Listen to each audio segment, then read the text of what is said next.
বৃষ্টিতে ভিজে ভিজেও বাংলাদেশ জামাতে ইসলামীর নেতা কর্মীরা ফেনী মিজান ময়দানে ৫ই আগস্ট জাতীয় সমাবেশ ও গণমিছিলে অংশগ্রহণ করতেছে। বাংলাদেশ জামাতে ইসলামীর নেতা কর্মীদেরকে রুখে দেওয়া যায় না কোনো বৃষ্টি তুফানে, এটাই তার প্রমাণ। প্রচুর বৃষ্টি, তারপরও আস্তে আস্তে জড়ো হচ্ছে মিছিল নিয়ে।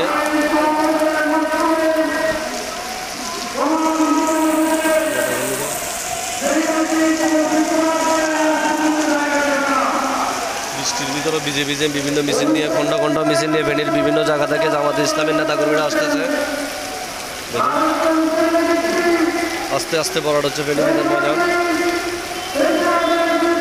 আশপাশের বিল্ডিং, মসজিদ, দোকানেও আলহামদুলিল্লাহ মিজান ময়দানের পরিপূর্ণ হওয়ার মতো লোক দাঁড়িয়ে আছে।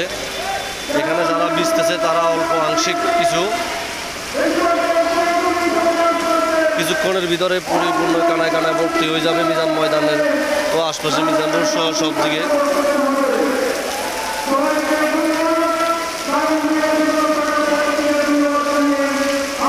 প্রচুর বৃষ্টি হচ্ছে, প্রায় 40 মিনিট টানা বৃষ্টি হচ্ছে, আধা ঘন্টা 40 মিনিটের উপরে। সমাবেশ শুরুর আগ থেকে বৃষ্টি, এরপরেও